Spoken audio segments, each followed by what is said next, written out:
Before, Mario and Sonic were best bros, punching the crap out of each other and throwing each other off cliffs and whatever the hell kind of twisted universe Super Smash Bros. Is. They were bitter rivals on the front lines of the console wars in the early 90s. What Nintendo? In fact, Sonic was actually originally created out of Sega's desire for a mascot to compete with Nintendo's Mario.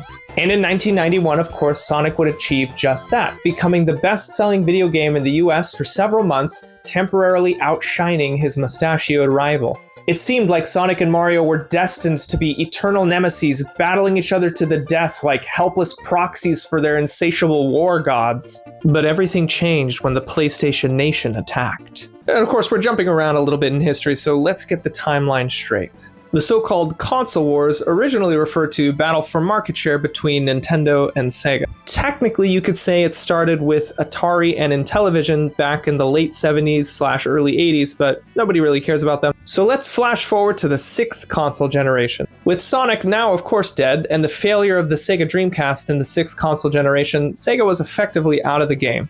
And with Sony and Microsoft entering the fray, each new console generation presented formidable opponents to challenge Mario's throne. We're talking Halo, Grand Theft Auto, Madden, Superman Returns.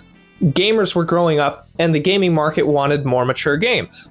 Improvements in technology in the early 2000s also started this paradigm shift in AAA game development, shifting the focus towards graphical fidelity and away from interesting and innovative gameplay mechanics. Also during this time, the FPS genre was exploding in popularity. Unfortunately, given Japan's culture around things like guns compared to, say, the US, Nintendo understandably wouldn't be developing any serious first-person shooter contenders anytime soon. They instead decided to cater to a younger audience with the GameCube, proving Sega right all those years ago. The GameCube had banger after banger title, by the way. Remember this, and of course you can't forget about my boy here. Unfortunately, despite all these phenomenal games, the GameCube ended up selling far fewer units than its predecessor, the Nintendo 64, which actually sold less than a third the units of the PlayStation 1. Which of course brings us to Sony.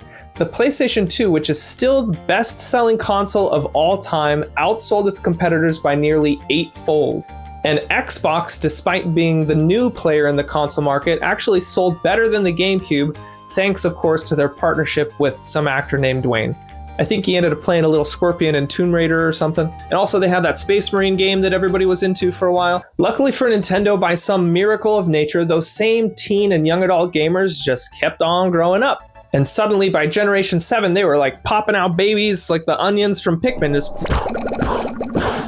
And this of course made Nintendo's family-focused console, the Wii, an instant success. Wii Sports is still the 4th best-selling game by units sold of all time. Think about that for a second. 4th place in the whole entire history of the multiverse for this? I mean, it's pretty fun, I'm not gonna lie. Nintendo was flying high, and just like Kid Icarus, of course, they ended up flying too close to the sun and decided to f it all up with the Wii U. Come on, Reggie. What were you thinking, man?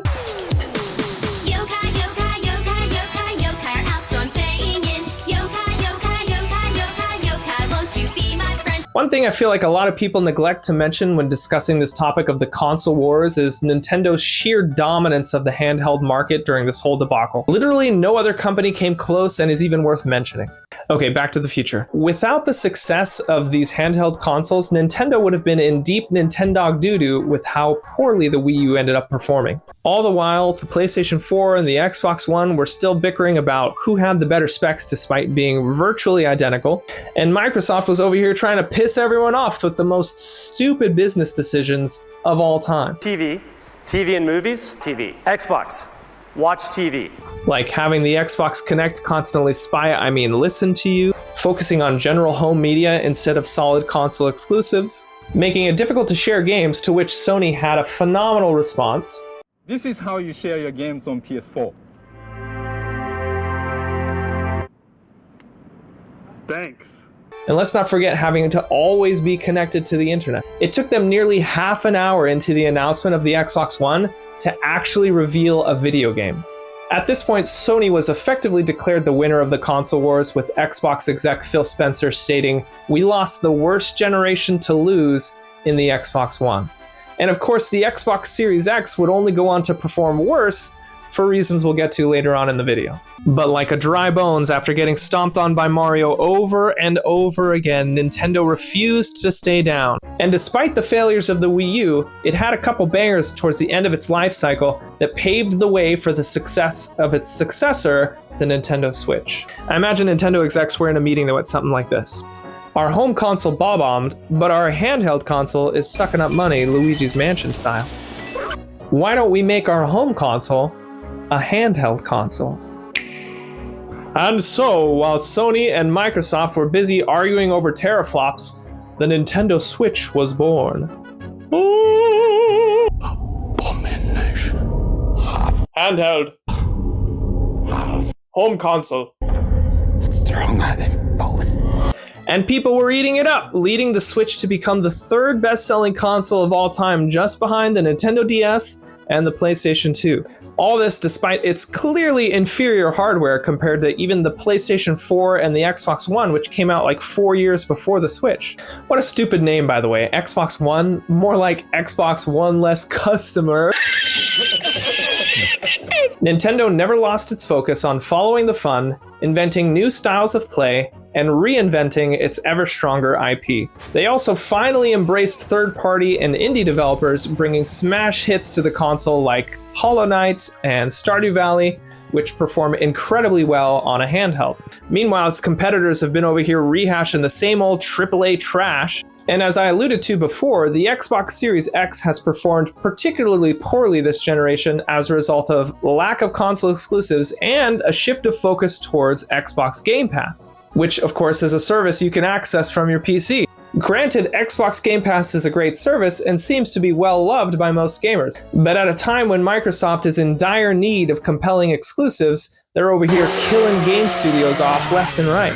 The main reason at this stage of the game I think Nintendo will win the console wars or has already won the console wars is they're really the only ones left with any interesting exclusives. If you want to play the new Mario, Zelda, Pokemon, Animal Crossing, Pikmin, Kirby, Smash Bros, Metroid, etc., the list goes on, you have to own the next Nintendo console. And if you want to play just about any other game, with a couple notable exceptions, you just need a PC. Typically, those notable exceptions are also timed exclusives and will end up coming to Steam in like 2 years. There are so many good games coming out constantly these days anyways, we are literally spoiled for choice. Some might argue there are too many games, and so I ended up making a video about that too. Ooh. Now, at the end of the day, none of this crap really matters because at the time of recording this video, Microsoft's market cap is still over $3 trillion.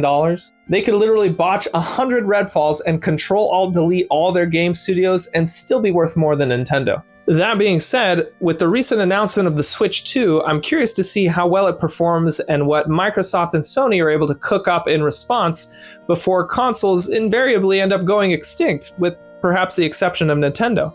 Now leave your predictions down in the comments so I can tell you how dumb all of your opinions are, as if I'm some sort of authority on this topic.